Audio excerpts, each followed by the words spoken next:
Hello friends, कैसे हो सब लोग। आई होप सब लोग अच्छे होंगे, बेहतर होंगे और स्वस्थ होंगे। स्वागत है आपका Fairs Cloud learn to lead में। Good morning to all the students. तो आज हम डिस्कस करेंगे 3 मार्च 2022 के बहुत इंपॉर्टेंट करंट अफेयर। आप दो बेस्ट इमेजेस यहाँ पे देख रहे हो, लेकिन बहुत ही इंपॉर्टेंट करंट अफेयर डिस्कस करने वाले हैं, तो वीडियो को बिल्कुल लास्ट तक जो है वो जरूर देखना है। तो स्टार्ट करते हैं 3 मार्च 2022 का बहुत इंपॉर्टेंट करंट अफेयर। लेकिन उससे पहले आप इस वीडियो को लाइक कर दें, शेयर करें यार मैक्सिमम टू मैक्सिमम, और चैनल को अभी के अभी सब्सक्राइब कर लें। और आप हमारे टेलीग्राम ग्रुप को आप डिस्क्रिप्शन बॉक्स से ज्वाइन कर लें, ताकि आपको हर तरह की नोटिफिकेशन जो है वो ऑन टाइम मिल सके। इसमें पहला क्वेश्चन है, इंडिया का रैंक क्या है सस्टेनेबल डेवलपमेंट गोल्स को अचीव करने के लिए। ये एक रिपोर्ट के अंदर बताया गया, जिस रिपोर्ट का नाम है इंडियाज इन्वायरमेंट रिपोर्ट 2022। तो याद रखना है, ये रिपोर्ट बहुत इंपॉर्टेंट है, क्योंकि इसको भूपेंद्र यादव, जो कि हमारे मिनिस्टर ऑफ इन्वायरमेंट हैं, फॉरेस्ट हैं और क्लाइमेट चेंज हैं, उनके द्वारा इसको रिलीज किया गया है। और ये 9th एडिशन है इस रिपोर्ट का, जिसके अंदर ये सारी जानकारी दी गई है कि हम सस्टेनेबल डेवलपमेंट गोल्स को अचीव करने के लिए कितने सक्षम हैं। और आपको पता होना चाहिए कि सस्टेनेबल डेवलपमेंट गोल्स में टोटल 17 गोल्स हैं, जिसको हमने 2015 में टारगेट किया था कि हम इसको 2030 तक जो है वो क्या करेंगे, अचीव करेंगे। और ये पूरे वर्ल्ड के अंदर जो यूनाइटेड नेशन, क्योंकि ये यूनाइटेड नेशन की तरफ से बताए जाते हैं, तो यूनाइटेड नेशंस ने इसको टारगेट दिया था कि हम 2030 तक इनको अचीव करेंगे हर हाल में। और 192 कंट्रीज ने कहा था कि हम इसको अचीव करने की कोशिश करेंगे। और इंडिया का स्थान इसमें बहुत ज़्यादा पीछे है। इंडिया जो है वो पिछले साल 170वें रैंक पे था, मतलब इंडिया जो है वो अब 3 स्थान फिसल गया है। अब इंडिया का स्थान जो है वो 120th है। तो 2022 की इस रिपोर्ट के अकॉर्डिंग इंडिया का सस्टेनेबल डेवलपमेंट गोल्स के अंडर जो रैंक है वो 120th है। लेकिन अगर आप स्टेट पीएससी का किसी का भी एग्जाम दे रहे हो, किसी भी स्टेट का, तो अपने याद रखना है उसमें which of the following is true करके जो है वो आपको पूछा जा सकता है कि इंडिया का पुराना रैंक जो है वो कितना था, 117 था। तो इंडिया 3 स्थान जो है वो नीचे आ गया है, 120वें स्थान पे है इंडिया 17 गोल्स को अचीव करने के लिए 2030 के जो सस्टेनेबल डेवलपमेंट गोल्स हैं। और ये रिपोर्ट का 9th एडिशन है, down to earth annual report है, जिसका नाम है state of India's environment report 2022। और इंडिया का स्कोर कितना है, 66 नंबर है इंडिया के 100 में से। ये आप थोड़ा सा एक बार देख सकते हैं। स्पेशली मैं फिर से कहूंगा, स्टेट पीएससी के स्टूडेंट इस तरह की चीजों को जरूर याद रखें। और आपको ये पता होना चाहिए कि ये रिपोर्ट स्पेशली फोकस करती है क्लाइमेट चेंज के ऊपर, माइग्रेशन, कितने लोग जो हैं वो छोड़ के जा रहे हैं इन्वायरमेंट के कारण या किसी और चीज़ के कारण, हेल्थ सिस्टम कैसा है, फॉरेस्ट एंड वाइल्ड लाइफ कैसा है, एनर्जी इंडस्ट्री कैसी है, पॉपुलेशन या पोल्यूशन जो है वो कितना है, वेस्ट, एग्रीकल्चर, रूरल डेवलपमेंट, ये सारी चीज़ों के बेसिस पे इस रिपोर्ट को तैयार किया जाता है। लेकिन अगर आप स्टेट वाइज आंकोगे तो स्टेट में सबसे पहला रैंक केरला का है। मतलब जो सस्टेनेबल डेवलपमेंट गोल्स को अचीव करने में सबसे सक्षम स्टेट है वो कौन सी है, केरला है। और दूसरा स्थान तमिलनाडु और हिमाचल प्रदेश का दोनों का साथ है, मतलब दूसरे स्थान पे 2 स्टेट्स हैं, तमिलनाडु और हिमाचल प्रदेश। अगर आप तमिलनाडु और हिमाचल से बिलोंग करते हो तो आपने जरूर याद रखना है। लेकिन जो सबसे कम रैंक है, या आप कह सकते हो वो स्टेट्स जो इनको अचीव करने में सक्षम नहीं है, वो हैं झारखंड और बिहार। ये वर्स्ट परफॉर्मिंग स्टेट है इन सस्टेनेबल डेवलपमेंट गोल्स के अंदर, याद रख सकते हो। और आप कह सकते हो वन ऑफ द पूरे स्टेट्स भी हैं इंडिया की। तो इसलिए आप कह सकते हो कि पैसों की कमी है, या आप कह सकते हो कि लोग गरीब हैं इसके अंदर, जिसके कारण ये अपने टारगेट्स को अचीव नहीं कर पा रहे। लेकिन अगर आप यूटीज की लिस्ट देखोगे तो चंडीगढ़ जो है वो टॉप पे है। लेकिन दूसरा स्थान जो है वो, उसमें 3 यूनियन टेरिटरी जो है वो इकट्ठा शेयर करेंगी। 3 यूनियन टेरिटरीज कौन कौन सी, दिल्ली, लक्षद्वीप और पुडुचेरी, तीनों का स्थान जो है वो कौन सा है, दूसरा है। लेकिन अगर आप साउथ एशियन कंट्रीज की बात करोगे, उसमें भी इंडिया का रैंक बहुत पूअर है। क्योंकि साउथ एशियन नेशंस के अंदर सिर्फ पाकिस्तान एक ऐसा कंट्री है जिसका रैंक इंडिया से पीछे है, लेकिन बाकी सारी कंट्रीज का रैंक जो है वो इंडिया से आगे है। जैसे भूटान का आप देखोगे 75 है, श्रीलंका का 87 है, नेपाल का 96 है, बांग्लादेश का 109 है, लेकिन इंडिया का 120 है। आप देख सकते हो बाकी सारी कंट्रीज जो है वो इंडिया की जो नेबरिंग कंट्रीज हैं या साउथ एशियन नेशंस हैं, उनका रैंक जो है वो इंडिया से आगे है, सिर्फ पाकिस्तान को छोड़ के। और इंडिया जो है वो मैक्सिमम क्षेत्र में जो है बहुत ही पीछे है। लाइक अगर आप देखोगे इसको, क्वालिटी एजुकेशन में इंडिया बहुत पीछे है। आप देखोगे जो लैंड के ऊपर लोग रह रहे हैं, उनकी जो लाइफ एस्पेक्ट्स हैं, उनकी जो क्वालिटी ऑफ लाइफ है वो बहुत, आप कह सकते हो, पुअर है। हंगर खत्म करने में इंडिया जो है बहुत पीछे है। फूड सिक्योरिटी को अचीव करने में बहुत पीछे है अभी। जेंडर इक्वालिटी को अभी तक हम जो है वो इम्प्रूव नहीं कर पाए हैं, या इंफ्रास्ट्रक्चर इतना अच्छा नहीं बना पाए हैं। हम सस्टेनेबल इंडस्ट्रियलाइजेशन नहीं बना पाए हैं अभी हम। तो इन सारी चीज़ों के कारण ही इंडिया का रैंक जो है वो भी बहुत पीछे है, 120th रैंक जो है वो इंडिया का है। तो जितनी भी चीज़ें मैंने आपको बताई हैं ये बहुत इंपॉर्टेंट है, और मैं फिर से कहता हूं कि ऐसे क्वेश्चन स्टेट पीएससी में जो है बहुत बार पूछे जाते हैं। अब आते हैं अगले क्वेश्चन के ऊपर। अगला है, कौन सी स्टेट ने टॉप परफॉर्म किया है, किसके अंदर, ग्रोथ रेट के अंदर। किस चीज़ का growth rate, per capita net state domestic product. मतलब per capita net state domestic product के अंदर उस स्टेट का ग्रोथ रेट जो है वो सबसे ज्यादा है, और वो स्टेट कौन सी है? तेलंगाना। तो आंसर क्या होगा इसका? सी होगा। तो तेलंगाना एक टॉप परफॉर्मिंग स्टेट बन चुकी है इंडिया की, जिसकी पॉपुलेशन 1 करोड़ से ऊपर ऊपर है। उन स्टेट्स को इसमें आंका गया और उसमें देखा गया कि सबसे ज्यादा पर capita net state domestic product जो है वो कौन सी स्टेट का हाईएस्ट है? तेलंगाना का। और ये डाटा दिया गया ministry of statistics and programme implementation की तरफ से। तो आप देख सकते हो तेलंगाना ने इसके अंदर टॉप किया है। और अगर आप रिकॉर्ड देखोगे तो इसमें recorded gross state domestic product Telangana की जो ग्रोथ आई है वो 31.12% आई है। अगर आप 2011-12 का तेलंगाना का रीजन अलग करके देखोगे, क्योंकि उस टाइम पे वो आंध्र प्रदेश के साथ था, लेकिन अगर अलग करके देखते हैं तो इतनी ग्रोथ जो है वो आपको सामने आएगी। तो अगर आप पिछले साल के कंपैरेटिव में भी देखो, लाइक 2020 के कंपैरिजन में देखो, तो आपको gross state domestic product Telangana का ज्यादा दिखेगा। 17% जो है वो हाईएस्ट है। इतना किसी भी स्टेट का ग्रॉस स्टेट डोमेस्टिक प्रोडक्ट जो है वो नहीं है। ये तेलंगाना ने अपने प्रोग्राम जो है बहुत अच्छे से इंप्लीमेंट किए हैं, उनकी जो पॉलिसीज हैं बहुत अच्छे से उन्होंने इंप्लीमेंट की हैं। खास करके एग्रीकल्चर सेक्टर को उन्होंने ट्रांसफॉर्म किया है, और इंफॉर्मेशन टेक्नोलॉजी के ऊपर भी उन्होंने बहुत ज़्यादा फोकस किया है, और फार्मा सेक्टर्स को बूस्ट करने में बहुत ज़्यादा हेल्प जो है वो उन्होंने की है। उनके बहुत ही फेमस 2-3 प्रोजेक्ट हैं जो उन्होंने स्टार्ट किए थे, जैसे एक बहुत फेमस रायथू बंधु स्कीम। रायथू बंधु स्कीम ये फार्मर्स के लिए उन्होंने स्टार्ट की थी, एग्रीकल्चर को बूस्ट करने के लिए। ऐसे ही पूरे वर्ल्ड का लार्जेस्ट इरिगेशन प्रोजेक्ट है जिसका नाम है कलेश्वरम कलेश्वरम प्रोजेक्ट, जिसके अंदर पानी जो है वो फसलों तक पहुंचाया जाता है। नेक्स्ट है आरोग्य लक्ष्मी स्कीम, आरोग्य लक्ष्मी स्कीम, जिसमें प्रेग्नेंट या लैक्टेटिंग वोमेन को जो है वो इलाज जो है वो फ्री में मिलेगा, पैसे मिलेंगे। तो ये सारी चीज़ें जो है वो तेलंगाना सरकार की तरफ से प्रोवाइड की गई। तो याद रखना है, तेलंगाना टॉप करता है ग्रोथ रेट में। किस चीज के ग्रोथ रेट में? पर capita net state domestic product के अंदर। और तेलंगाना के चीफ मिनिस्टर आपको पता है के चंद्रशेखर राव हैं, और यहाँ की जो गवर्नर है वो डॉक्टर तामिलिसाई सौंदरराजन हैं। और तामिलिसाई सौंदरराजन जो है वो पुडुचेरी की भी गवर्नर है। एडिशनल चार्ज इनको दिया गया था किरण बेदी जी के रिजाइन के बाद। और यहाँ पे आपको मिलेंगे 3 नेशनल पार्क बहुत फेमस। एक तो KBR national park, Kasu Brahmananda Reddy national park. एक आपको मिलेगा महावीर हरीना वनस्थली नेशनल पार्क। एक आपको मिलेगा मृगावनी नेशनल पार्क। ये तीनों के तीनों आपको तेलंगाना में मिल जाएंगे।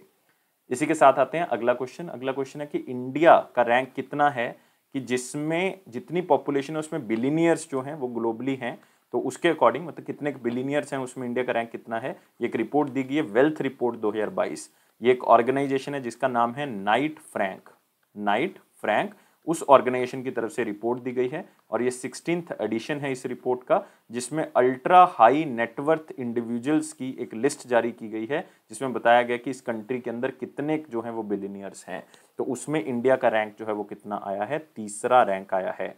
और अगर आप ग्लोबल बिलियनियर्स को कंपेयर करोगे तो आपको पता लगेगा कि टोटल 11% जो है वो पूरे इंडिया में, और अगर आप पूरे वर्ल्ड में देखोगे 9.3% बिलियनियर्स जो हैं या अल्ट्रा हाई नेटवर्थ इंडिविजुअल्स जो हैं वो इंक्रीज हुए। 9.3% ऐसे लोग हैं जिनकी संपत्ति जो है वो बहुत ज़्यादा बड़ी है। तो 9.3% ऐसे लोग हैं पूरे वर्ल्ड के अंदर।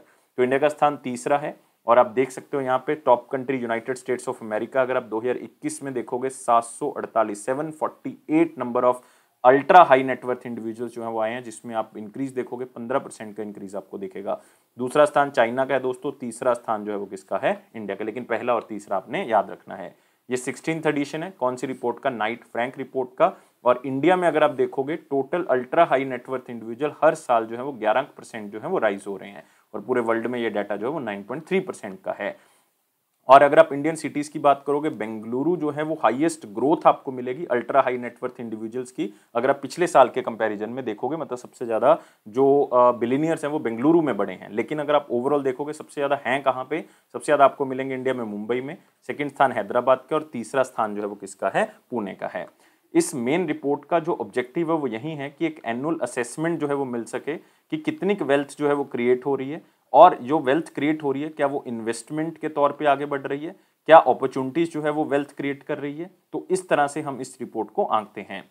और इंडिया का ये तीसरा रैंक इसलिए भी आया है क्योंकि अभी हम डिजिटली बहुत ज़्यादा सक्षम हो चुके हैं, मतलब बहुत ज़्यादा चीज़ें जो है वो डिजिटल हो रही हैं, बहुत ज़्यादा लोग जो है वो इन्वेस्ट करने लग गए हैं पैसा म्यूचुअल फंड्स के अंदर, शेयर मार्केट के अंदर, जिसके कारण ये आपको वेल्थ में जो इंक्रीज जो है वो दिखेगा। और अगर आप इंडियन सिटीज़ की बात करूँ, मैं पहले बता चुका हूँ, बेंगलुरु में ग्रोथ जो है वो सबसे ज़्यादा देखेगी, लेकिन सबसे ज़्यादा जो हाई नेटवर्थ इंडिविजुअल्स हैं वो आपको मिलेंगे मुंबई के अंदर। और पूरे वर्ल्ड के अंदर जितने भी एरिया हैं सब में जो है वो थोड़ा बहुत इंक्रीज जो है वो देखा गया है, अगर आप 2020 के कंपैरिजन में देखोगे। और सबसे ज़्यादा अगर आप रीजन वाइज बात करोगे तो एशिया में सबसे ज़्यादा बिलियनियर्स मिलेंगे। ओनली एशिया जो है पूरे वर्ल्ड में 36% कॉन्ट्रीब्यूट करता है अगर आप बिलियनियर्स को देखोगे। तो मतलब आप इसको थोड़ा बहुत आंक सकते हो, थोड़ा बहुत इसका जायजा ले सकते हो, इसको समझ सकते हो रिपोर्ट को, लेकिन आपने इंडिया का स्थान याद रखना है 3rd और पहला स्थान किसका है, यूएसए का। इसी के साथ आते हैं अगले क्वेश्चन के ऊपर। किसको अपॉइंट किया गया है मैनेजिंग डायरेक्टर और चीफ एग्जीक्यूटिव ऑफिसर किसका, LIC mutual fund asset management company का। तो एलआईसी आ गया, ये एलआईसी की mutual fund asset management company है और इसके पहले जो मैनेजिंग डायरेक्टर और चीफ एग्जीक्यूटिव ऑफिसर थे वो दिनेश पंगते थे, याद रख सकते हो नाम दिनेश पंगते। लेकिन अब ये चेंज हो गए हैं, अब नाम आ गया है टीएस रामाकृष्णन का, तो आंसर क्या होगा, डी होगा। तो याद रखना है, ये हम बात करें LIC mutual fund asset management company की। और दोस्तों ये एलआईसी इतनी इंपॉर्टेंट हो गई है इस बार कंपनी, क्योंकि 2021 में ये अनाउंस कर दिया गया था कि एलआईसी का आईपीओ इनिशियल पब्लिक ऑफर जो वो निकाला जा रहा है, क्योंकि 100% जो ऑनरशिप है वो सरकार की है, तो सरकार इस आईपीओ के थ्रू 5% जो वो ऑनरशिप अपनी बाहर निकाल लेगी।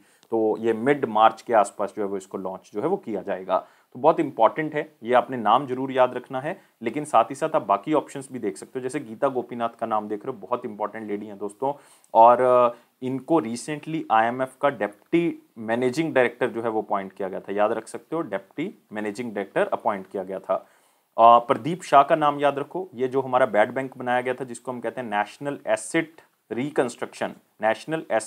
रिकंस्ट्रक्शन कंपनी लिमिटेड, उसका जो चेयरमैन है वो बनाया गया प्रदीप शाह को, ये अपने नाम जरूर याद रखना है। संजय जैन का नाम याद रखें, इनको अपॉइंट किया गया चीफ एग्जीक्यूटिव कौन सी ऑर्गेनाइजेशन का, India debt resolution company limited. क्या होती है ये एक तरह से एसेट मैनेजमेंट कंपनी है कि जितना भी बैड लोन जो है वो एनएआरसीएल ने एक्वायर किया है उसको किस तरह से मैनेज करना है वो आईडीआरसीएल के पास होता है। तो दोनों ऑर्गेनाइजेशंस आपस में निर्भर हैं, तो इसलिए दोनों में कंफ्यूजन हो सकती है कि कौन किसका है, इसलिए थोड़ा सा इसको ध्यान से याद रखना है। इसी के साथ आते हैं अगले क्वेश्चन के ऊपर, जो कि आपको वेरी इंपॉर्टेंट क्वेश्चन सेक्शन में मिलेगा, लेकिन वीडियो को लाइक करना है, शेयर करें मैक्सिमम टू मैक्सिमम, और चैनल को अभी के अभी सब्सक्राइब कर लें और टेलीग्राम ग्रुप को आप डिस्क्रिप्शन बॉक्स से ज्वाइन कर लें ताकि हर तरह की नोटिफिकेशन आप तक पहुंच सके। क्वेश्चन क्या है, national payment corporation of India ने पार्टनरशिप की है किसके साथ ताकि को ब्रांडेड क्रेडिट कार्ड जो है वो लॉन्च किया जा सके, यात्रा.com का। तो national payment corporation of India मतलब ये पावर किया जाएगा रुपए की तरफ से, मतलब रुपए का एक लोगो आपको वहां पे साइड पे मिलेगा, तो रुपए की तरफ से सारी टेक्निकल ट्रांजैक्शंस जो है वो की जाएंगी, लेकिन इसमें फाइनेंस जो प्रोवाइड करेगा वो SBI card payment services provide करेगी, लेकिन किसके लिए, यात्रा.com के लिए। तो इस तरह का ये कार्ड दिखेगा जिसमें एसबीआई कार्ड का लोगो होगा, यात्रा होगा, बस यहाँ पे मास्टर कार्ड की जगह क्या होगा, रुपए पावर्ड होगा। तो ये नाम क्या है इस क्रेडिट कार्ड का, ये है यात्रा एसबीआई कार्ड। तो ये हॉलीडे कम शॉपिंग कार्ड है, मतलब इस क्रेडिट कार्ड के थ्रू जो है वह फ्लाइट्स को बुक कर सकते हो, होटल्स को बुक कर सकते हो, जिसको बुक करने से आपको कई तरह के बेनिफिट्स मिलेंगे, और ये बेनिफिट्स आपको 1 साल के अंदर 6 बार जो है वो मिल सकते हैं बुकिंग के ऊपर। और इस कार्ड के अंदर आप कह सकते हो 6 रिवॉर्ड पॉइंट्स आपको मिलते हैं हर 100 रुपया खर्चने के ऊपर, चाहे वो आप डिपार्टमेंटल स्टोर पे खर्चो, चाहे ग्रोसरी के, डाइनिंग के ऊपर, मूवीज या किसी भी जगह पे। और इसमें साथ ही साथ 50 लाख रुपए का एक एयर एक्सीडेंट इंश्योरेंस भी जो है वो दिया जा रहा है। तो अपने ये रिवॉर्ड्स नहीं याद रखने, आपने याद रखना है कि ये टाई अप किस किस चीज का है, और समझना है कि हर ऑर्गेनाइजेशन का क्या रोल है। रुपए जो है वो टेक्निकल असिस्टेंस प्रोवाइड करेगा पेमेंट को करने के लिए, एसबीआई जो है वो क्रेडिट कार्ड है तो इसका मतलब जो फाइनेंस है वो एसबीआई प्रोवाइड करेगा, और यात्रा.com के लिए इसको इशू किया जा रहा है, तो इसका मतलब आप इसको अब समझ जाओगे कि क्या क्या काम किस ऑर्गेनाइजेशन का है। और रिसेंटली आपने याद रखना है national payment corporation of India का जो इंटरनेशनल आर्म है जिसको हम कहते हैं एनआईपीएल, मतलब एनपीसीआई इंटरनेशनल पेमेंट लिमिटेड, वो नेपाल के अंदर जो है वो यूपीआई सिस्टम को स्टार्ट करने वाला है। तो नेपाल ऐसी पहली कंट्री बन गई है जो यूपीआई सिस्टम को अडॉप्ट करेगी, और इन्होंने एक तो जीपीएस आप कह सकते हो, गेटवे पेमेंट सर्विस जो कि नेपाल का है, और एक मनम इन्फोटेक के साथ टाई अप किया है ताकि ये यूपीआई सर्विसेज नेपाल के अंदर प्रोवाइड हो सकें। तो ये क्वेश्चन भी आप थोड़ा सा याद रख सकते हो। और एनपीसीआई के बारे में आपको बताइए कि 2008 में इसका गठन किया गया था, और इसके हेड कौन है, दिलीप असबे हैं। कौन है, दिलीप असबे। और एसबीआई कार्ड्स के बारे में याद रखें, एसबीआई कार्ड का गठन जो है वो 1998 में किया गया था। इसका हेडक्वार्टर कहाँ पे है, गुरुग्राम के अंदर, और इसके मैनेजिंग डायरेक्टर और सीईओ कौन है, रामा मोहन राव हमारा। तो ये भी आपने नाम याद रखना है। इसी के साथ आते हैं अगले क्वेश्चन के ऊपर, अपग्रेड। मेरे ख्याल से बहुत से बच्चों को पता होगा इसके बारे में ऑलरेडी कि इंडिया का ऑनलाइन हायर एजुकेशन कंपनी है। आप ऑनलाइन अगर कोई भी कोर्स करना चाहते हो हायर एजुकेशन से रिलेटेड तो अपग्रेड पे कर सकते हैं। तो उन्होंने अपना एक ब्रांड एम्बेसडर बनाया है ताकि अपग्रेड की प्रमोशन हो सके, और ये ब्रांड एम्बेसडर है हमारे महानायक अमिताभ बच्चन जी। तो आंसर क्या होगा इसका, ए होगा। तो अमिताभ बच्चन जी को ब्रांड एम्बेसडर बनाया गया ताकि अपग्रेड की जो ब्रांड वैल्यू है उसको बढ़ाया जा सके, एड्स की जा सके, उसके लिए इंडोर्समेंट प्रमोशंस किए जा सकें, ताकि बताया जा सके कि किस तरह से आप अपने करियर को ग्रो करवा सकते हो अपग्रेड के ऊपर कोर्सेज को करके। तो ये मतलब पूरा का पूरा दायित्व जो है वो अमिताभ बच्चन जी को दिया गया है अपग्रेड को प्रमोट करने का। तो आपको अपग्रेड के बारे में थोड़ा सा याद रखना है, 2015 में इसका गठन किया गया था। इसका हेडक्वार्टर कहाँ पे है? मुंबई में। और इसके सीईओ कौन है इंडिया में? अर्जुन मोहन। इसी के साथ आते हैं अगले क्वेश्चन के ऊपर। कौन से बैंक ने फिजडम के साथ टाई अप किया है ताकि फाइनेंशियल टेक्नोलॉजिकल सर्विसेज जो है वो कस्टमर को मिल सकें? और ये फाइनेंशियल टेक्नोलॉजिकल सर्विस में अगर मैं बात करूंगा तो डीमैट अकाउंट की बात हो रही है, यहाँ पे बात हो रही है स्टॉक ब्रोकिंग ऑफर्स की या सर्विसेज की, पेंशन फंड्स की, टैक्स फाइलिंग की। तो ये सारी सर्विसेज जो हैं वो फिजडम के साथ पार्टनरशिप करके यूको बैंक जो है वो प्रोवाइड कर रहा है। मतलब यूको बैंक के कस्टमर्स को ये सारी सर्विसेज मिलेंगी और इसमें मैक्सिमम सर्विसेज जो हैं वो फिजडम की तरफ से प्रोवाइड की जाएंगी। तो आप देख सकते हो यहाँ पे यूको बैंक और फिजडम ने ये टाई अप किया है। तो एक तरह से अगर आप सिंपल लैंग्वेज में देखो तो यूको बैंक जो है वो 3-in-1 जो है वो पर्सनल बैंकिंग एक्सपीरियंस प्रोवाइड कर रहा है, जिसमें आपको डीमैट अकाउंट के बारे में दिया जाएगी इन्फॉर्मेशन, स्टॉक मार्केट मतलब आपको ट्रेडिंग अकाउंट भी दिया जाएगा और एक सेविंग अकाउंट की भी ऑप्शन दी जा रही है। तो सेविंग अकाउंट की जो फैसिलिटी है वो तो यूको बैंक की तरफ से मिल जाएगी और बाकी जो बैंकिंग फैसिलिटीज हैं जो स्टॉक मार्केट से रिलेटेड है, डीमैट अकाउंट से हैं, वो आपको फिजडम जो है वो प्रोवाइड करेगा। तो इसमें एक अलग से आपको पूरा का पूरा सूट मतलब एक पूरा का पूरा जो है पैकेज बना के दिया जाएगा और इसमें ये सारा पैकेज जो है वो आपको यूको की मोबाइल बैंकिंग एप्लीकेशन जिसका नाम है UCO M banking plus application के जरिए जो मिल जाएगा। धीरे धीरे करके इसको इंटरनेट बैंकिंग के ऊपर भी ये स्टार्ट कर देंगे। और इस इनिशिएटिव से क्या होगा कि यूको बैंक के जो कस्टमर्स हैं या यूको बैंक जो है वो नई डिजिटल वेल्थ प्रोडक्ट्स जो है वो प्रोवाइड करेगा अपने कस्टमर्स को ऑनलाइन ही, और यूको बैंक के कस्टमर्स की जो फाइनेंशियल नीड्स हैं उनको भी पूरा करने में ये हेल्प कर सकता है। तो इसलिए ये फिजडम के साथ टाई अप किया गया ताकि बाकी सर्विसेज फिजडम प्रोवाइड कर दे, बैंकिंग सर्विसेज यूको प्रोवाइड कर ही देगा। और यूको बैंक की स्थापना 1943 में की गई थी। इसका हेडक्वार्टर जो है वो कोलकाता है, वेस्ट बंगाल के अंदर। मैनेजिंग डायरेक्टर एंड सीईओ हैं सोमा शंकर प्रसाद और टैगलाइन है ऑनर्स योर ट्रस्ट। याद रख सकते हो आप। अगले क्वेश्चन के ऊपर आते हैं। कौन सी कंपनी ने IRCTC के साथ टाई अप किया है? IRCTC का मतलब है Indian railway catering and tourism corporation, ताकि डिजिटल टिकटिंग सर्विसेज जो है वो प्रोवाइड की जा सके। जो भी टिकट लेना चाहते हैं ट्रेन की, ताकि एक वेंडिंग मशीन लगा दी जाए और वो ऑटोमेटिक टिकट वेंडिंग मशीन होगी जिसमें आप यूपीआई के माध्यम से या कई और माध्यम से QR कोड को स्कैन करके आप पेमेंट कर सकते हो। मतलब आप अगर ट्रेन पे जा रहे हो तो वहां पे प्लेटफॉर्म पे आप जाओगे, प्लेटफॉर्म पे जाके आपको ये ऑटोमेटिक टिकट वेंडिंग मशीन मिलेगी, वहां पे आप यूपीआई की मदद से पेमेंट करो और अपनी टिकट हासिल करो। और ये सुविधा कौन प्रोवाइड करेगा? ये पेटीएम जो है वो प्रोवाइड करेगा। तो पेटीएम आपको पता है कि 197 कम्युनिकेशन की तरफ से ओन है, तो वो IRCTC के साथ टाई अप करके ये ऑटोमेटिक टिकट वेंडिंग मशीन्स जो हैं वो इंस्टॉल करेगा अलग अलग रेलवे स्टेशन के ऊपर, ताकि डिजिटली पेमेंट करके आप टिकट्स को हासिल कर सकते हो। तो आप कह सकते हो पेटीएम की एफर्ट्स हैं ताकि कैशलेस ट्रांजैक्शंस को हमने क्या करना है, प्रमोट करना है और डिजिटल पेमेंट्स को बढ़ाना है।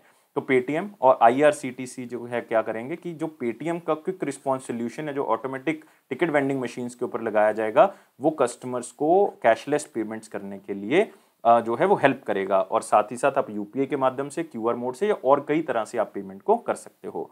तो ऑटोमेटिक टिकट वेंडिंग मशीन्स मेरे ख्याल से काफ़ी बच्चों ने देखी होंगी, अगर नहीं भी देखी तो मैं आपको बता देता हूँ। एक टच स्क्रीन जो है वो छोटी सी मशीन होती है जो कि रेलवे पैसेंजर्स को अलाउ करती है कि आप डिजिटली पे करके जो है वो आप कोई भी अनरिजर्व ट्रेन जर्नी जो है उसकी टिकट्स जो है वो खरीद सकते हो, प्लेटफॉर्म टिकट खरीद सकते हो, अपनी टिकट को रीन्यू करवा सकते हो, रिचार्ज कर सकते हो अपने स्मार्ट कार्ड। ये सारी सुविधाएं इस ऑटोमेटिक टिकट वेंडिंग मशीन पे दे दी जाती हैं।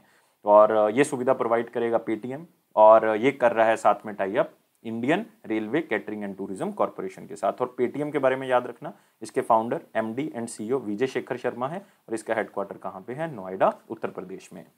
इसी के साथ आते हैं अगले क्वेश्चन के ऊपर। एक बुक लिखी गई है जिसका नाम है उंगलिल ओरुवन 1, जिसका मतलब one among you is the autobiography of which person.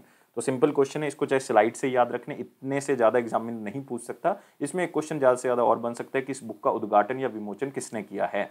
तो इसका विमोचन जो है वो राहुल गांधी ने किया है और ये ऑटोबायोग्राफी है तमिलनाडु के चीफ मिनिस्टर MK स्टालिन की। तो आप यहाँ पे देख सकते हैं MK स्टालिन, और ये बुक जो है वो आप यहाँ से देख सकते हैं, और ये हैं राहुल गांधी जिन्होंने इस बुक का विमोचन किया। और ये उनके 23 साल की लाइफ जर्नी के बारे में बताता है, 1976 तक की जर्नी के बारे में बताता है, क्योंकि उनको अरेस्ट किया गया था maintenance of internal security act के थ्रू 1976 में, तब तक की उनकी लाइफ जर्नी के बारे में बताता है। तो 2-3 चीजें नाम याद रखना है, उंगलिल ओरुवन वन अमंग यू, ये उसका मतलब है, और ये M.K. स्टालिन की ऑटोबायोग्राफी है। और ये बहुत ही प्रसिद्ध नेता हैं, किसके, कौन सी पार्टी से संबंधित हैं, DMK से। DMK का मतलब है द्रविड़ा मुनेत्रा कजागम। अगले क्वेश्चन के ऊपर आते हैं, कौन सी कंपनी ने pre apply LIC IPO application का उद्घाटन किया है, और ये कंपनी है रेलिगेयर ब्रोकिंग्स लिमिटेड। तो आंसर क्या होगा इसका, बी होगा। तो रेलिगेयर ब्रोकिंग्स लिमिटेड ने एक फुल सर्विस ब्रोकिंग हाउस और सिक्योरिटीज फर्म जो है वो लॉन्च की है, जिसका नाम है Religare pre apply LIC IPO application. तो जैसे ही आप इस एप्लीकेशन को डाउनलोड करोगे, अपनी डिटेल जो है वो इसमें फिल करोगे, रजिस्टर करोगे अपने नाम, ईमेल आईडी और मोबाइल नंबर के साथ, इसका मतलब जैसे ही LIC का IPO ओपन होगा, क्योंकि इनिशियल पब्लिक ऑफर आने वाला है मिड मार्च के अंतर्गत, तो आप LIC के ऊपर के लिए प्री अप्लाई माने जाओगे अपने आप ही। तो इसका मतलब ये वन स्टॉप सॉल्यूशंस है उन इन्वेस्टर्स के लिए जो डीमैट अकाउंट खोलना चाहते हैं और वो अप्लाई करना चाहते हैं लाइफ इंश्योरेंस कॉर्पोरेशन के इनिशियल पब्लिक ऑफर के लिए। तो जितने भी यूजर्स हैं वो इंस्टेंट मोबाइल नोटिफिकेशन उनको मिल जाएगा, SMS मिल जाएगा, ईमेल कम्युनिकेशन मिल जाएगा जैसे ही कोई भी IPO ओपन होता है, स्पेशली जो LIC का भी आने वाला है। तो रेलिगेयर एक्सक्लूसिव वेलकम बेनिफिट दे रहा है इतने एप्लीकेशन यूजर्स को कि फ्री ब्रोकरेज आपको मिलेगी अगर आप कोई भी शेयर उसमें खरीदते हो, बेचते हो 30 दिन तक, और बाद में 1 पैसा ब्रोकरेज जो है वो सारे सेगमेंट्स के अंदर लगेगी, और डिस्काउंट वाउचर्स मिलेंगे आपको 10,000 रुपए के अगर आप इसको जो है वो यूज करते हो। तो बहुत ही फायदेमंद होने वाली है अगर आप स्पेशली शेयर मार्केट के अंदर इन्वेस्ट करते हो। तो ये है रेलिगेयर ब्रोकिंग। क्वेश्चन को स्लाइड से ही याद रख लें। अगला क्वेश्चन आते हैं, कौन सी कंपनी और एप्सस्किल एकेडमी ने पार्टनरशिप की है ताकि 100 इंडियन स्टार्टअप्स को हम आगे बढ़ाएं और उनको अलग अलग तरह की एप्लीकेशन और गेम्स बनाने में मदद करें। मतलब उनको इतना ट्रेन करें, उनको इतनी अच्छी नॉलेज प्रोवाइड करें कि वो वर्ल्ड क्लास एप्स और गेम्स बना सकें, और ये कंपनी साथ में हेल्प करेगी गूगल। तो आंसर क्या होगा इसका, डी होगा। तो गूगल और ministry of electronics and information technology का जो स्टार्टअप हब है उसका ये इनिशिएटिव है कि हमने 100 इंडियन स्टार्टअप्स, चाहे वो अर्ली स्टेज में है चाहे वो मिड स्टेज में है, उनको हमने सपोर्ट प्रोवाइड करनी है ताकि हाई क्वालिटी ग्लोबल एप्लीकेशन और गेम्स का निर्माण हो सके एप्सस्किल एकेडमी की मदद से। तो आप देख सकते हो यहाँ पे ये गूगल प्लेटफॉर्म हेल्प करेगा। तो एप्सस्किल एकेडमी जो है वो इन 100 स्टार्टअप्स को आइडेंटिफाई करेगी, उनको सपोर्ट करेगी और उनको अलग अलग तरह के करिकुलम बना के देगी कि किस तरह से उन्होंने कौन सी चीजें करनी है ताकि वो ग्लोबल बिजनेस के अंदर बढ़िया एप्लीकेशंस और बढ़िया गेमिंग प्लेटफॉर्म प्रोवाइड कर सकें। ये 6 महीने का एक प्रोग्राम होगा जिसमें 100 स्टार्टअप्स को ट्रेन किया जाएगा, उनके लिए करिकुलम बनाया जाएगा कि क्या क्या चीजें आपने करनी है, और उनको हाई क्वालिटी एप्लीकेशंस बनाने में ये करिकुलम जो है वो हेल्प करेगा। तो मेन ऑब्जेक्टिव यही है कि आप कह सकते हो जो मिड स्टेज या अर्ली स्टेज स्टार्टअप्स हैं उनको सही तरह की नॉलेज प्रोवाइड करके उनको बेहतर से बेहतर इनोवेशन के लिए प्रेरित किया जा सके। और आप इसमें एप्सस्किल एकेडमी के बारे में थोड़ा सा याद रख सकते हैं कि ये गूगल प्ले और ministry of information technology, ministry of electronics and information technology का जो स्टार्टअप है उनके द्वारा ये एप्सस्किल एकेडमी की शुरुआत की गई थी ताकि बेहतरीन ऐप्स का निर्माण हो सके। तो ये याद रखना है, आंसर क्या हो गया, गूगल। और इसमें टोटल कितने स्टार्टअप्स चुने जाएंगे, 100 इंडियन स्टार्टअप्स को चुना जाएगा। नेक्स्ट आते हैं, कौन से बैंक ने कॉर्पोरेट लिक्विडिटी मैनेजमेंट सोल्यूशन और गवर्नमेंट लिक्विडिटी मैनेजमेंट सोल्यूशन जो है वो लॉन्च किया है।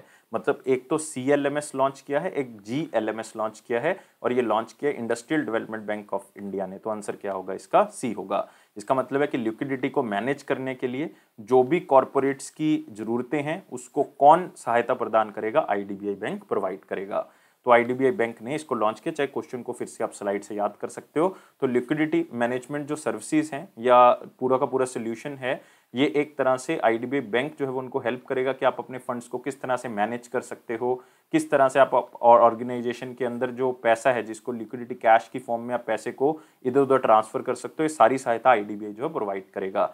तो इसमें आपके अगले आने वाले टाइम पीरियड के अंदर आपके पास कितना कैश जो है वो रहेगा ये भी प्रेडिक्ट कर सकता है। मतलब इतने सॉफ्टवेयर्स जो हैं वो आ चुके हैं और IDBI इसको लॉन्च कर रहा है कि कैश पोजीशन आपकी बता देगा कि आने वाले टाइम में आपका इतना खर्चा हो रहा है और इतने आपके पास सेविंग है, तो आने वाले टाइम में इतना पैसा आपके पास रहेगा।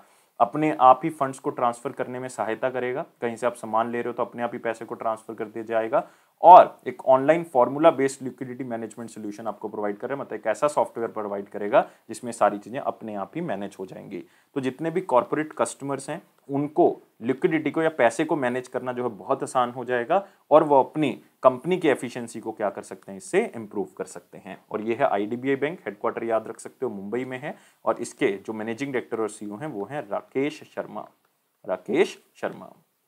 इसी के साथ आते हैं अगले क्वेश्चन के ऊपर। एडलवीज हाउसिंग फाइनेंस लिमिटेड ने एक बैंक के साथ टाई अप किया और वो को लेंडिंग एग्रीमेंट है कि प्रॉपर्टी लोन्स देंगे हम micro small and medium enterprises को, जो छोटे उद्योग हैं, लघु उद्योग हैं, उनको हम जो है वो बेसिकली क्या करेंगे, कुछ पैसा देंगे, लेकिन उनकी प्रॉपर्टी को गिरवी रखवा के, मतलब प्रॉपर्टी को गिरवी रखवा के लोन प्रोवाइड करेगा ये बैंक। और ये बैंक है स्टैंडर्ड चार्टर्ड बैंक, और साथ में एक नॉन बैंकिंग फाइनेंशियल कंपनी भी होगी, इसका नाम क्या है, एडलवीज हाउसिंग फाइनेंस लिमिटेड। और आरबीआई की गाइडलाइंस हैं कि अगर एनबीएफसी और बैंक टाई अप करते हैं तो एनबीएफसी कम से कम 20% लोन तो देगा ही देगा, और जो बैंक हैं वो ज़्यादा से ज़्यादा 80% अपनी बुक्स के अंदर लोन जो है वो दे सकते हैं। तो इससे क्या होगा कि प्रॉपर्टी के अगेंस्ट लोन मिल जाएगा, और ये बहुत ही कॉस्ट एफिशिएंट लोन होगा, मतलब इसमें इंटरेस्ट रेट जो है वो बहुत ही लो होगा, और इसमें जो एमएसएमईज हैं, जो लघु उद्योग हैं, जो छोटे उद्योग हैं, उनको आगे बढ़ाने में हेल्प की जाएगी। तो सिंपल क्वेश्चन, फिर से आप इसको स्लाइड से ही याद रख सकते हैं। अगला क्वेश्चन आते हैं, हेरथ फेस्टिवल जो है वो मनाया गया, कौन सी जगह पे मनाया गया। वैसे इस फेस्टिवल को महाशिवरात्रि के नाम से जाना जाता है, लेकिन महाशिवरात्रि जो है वो 1 मार्च को मनाएगी पूरे इंडिया के अंदर, ही आप कह सकते हो वर्ल्ड की कई जगह पे, लेकिन हेरथ फेस्टिवल उससे 1 दिन पहले जो है वो मनाया जाता है जनरली इस जगह पे, और ये है कश्मीर। तो आंसर क्या होगा इसका, बी होगा। तो आप देख सकते हो हेरथ, या इसको नाइट ऑफ हर भी कहा जाता है, मतलब शिवा कहा जाता है, और इसको कई जगह पे महाशिवरात्रि के नाम से भी जाना जाता है। और ये माना जाता है कि इस दिन जो है वो विवाह किया जाता है भगवान शिव और माता पार्वती का, या आप कह सकते हो गॉडेस उमा का। और ये 28 फरवरी 2022 को मनाया गया, और स्पेशली ये त्यौहार जो है वो हेरथ फेस्टिवल, ये कश्मीरी पंडितों की तरफ से जो है वो मनाया जाता है, और इसमें वो अखरोट जो हैं, या आप कह सकते हो वॉलनट्स जो हैं, वो डिवाइड करते हैं या बांटते हैं हिंदू डीटीज को, ताकि मतलब उनकी प्रार्थनाएं जो हैं वो यहाँ पे सुनी जा सके। बहुत ही धूमधाम से इसको मनाया जाता है।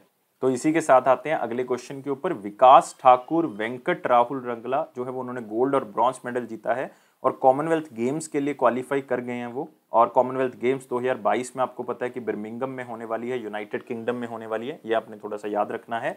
और टोटल इंडिया ने इसके अंदर, मतलब 2 बंदों ने नहीं मेडल जीते, इसमें टोटल 8 मेडल जो है वो जीते गए हैं। ये है Singapore weight lifting international championship. तो अपने याद रखना है टोटल 8 मेडल जीते गए हैं, जिसमें से 6 दोस्तों गोल्ड है, 1 सिल्वर है, और 1 हमारे पास ब्रॉन्ज है। और जो गोल्ड मेडल वाले हैं एक बार नाम जरूर पढ़ ले, क्योंकि मीराबाई चन्नू का तो हम ऑलरेडी क्वेश्चन कर चुके हैं कि 55 केजी कैटेगरी के अंदर जो है वो इन्होंने गोल्ड मेडल जीत लिया था, लेकिन बाकी नाम भी आप देख लें।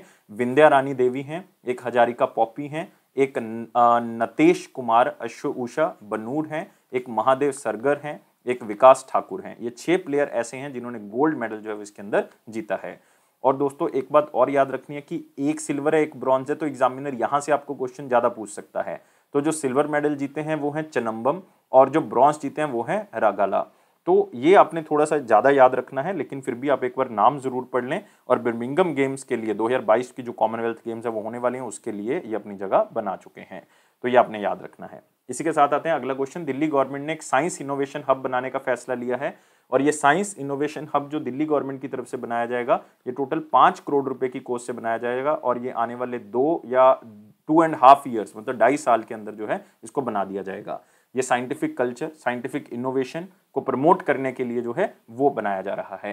तो इसमें जो डायरेक्टरेट ऑफ एजुकेशन है दिल्ली गवर्नमेंट का, उसने ये काम दिया है पूरा का पूरा कि इस पूरे के पूरे हब को बनाना है, 30,000 स्क्वायर मीटर पे बनाना है, और ये एक स्कूल में बनाया जाएगा जिसका नाम है कौटिल्य सर्वोदय को एजुकेशन स्कूल। दिल्ली के स्टूडेंट इसको याद रख लें।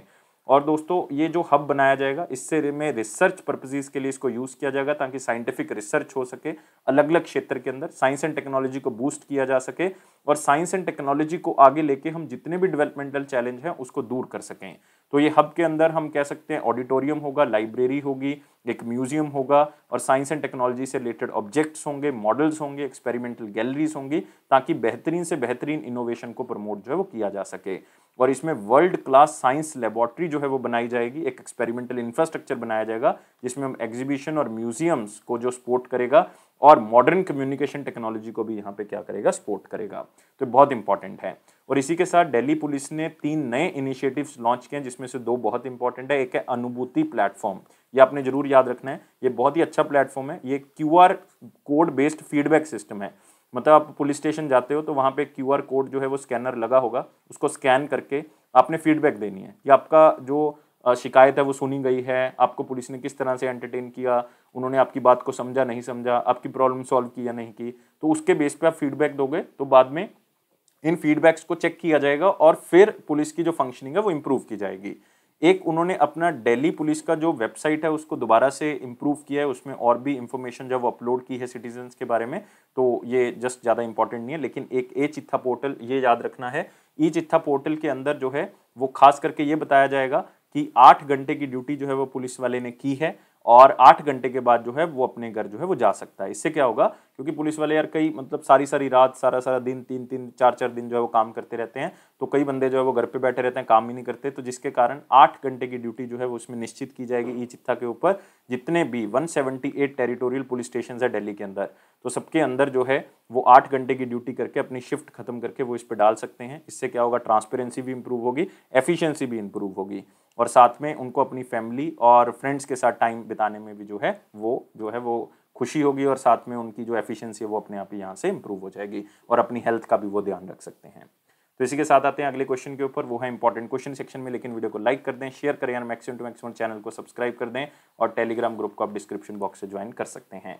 क्वेश्चन है कि नासा ने अपना एक अर्थ ऑब्जर्वेटिंग सैटेलाइट जो है वो लॉन्च किया है। ये आपने थोड़ा सा याद रखना है, ये जियो स्टेशनरी ऑपरेशनल इन्वायरमेंटल सैटेलाइट है जो इन्वायरमेंट के बारे में जानकारी देगा और ये वेदर सैटेलाइट्स के तौर पे जाना जाता है। इसको कहा जाता है गोस, GOES, जियो स्टेशनरी ऑपरेशनल इन्वायरमेंटल सैटेलाइट्स।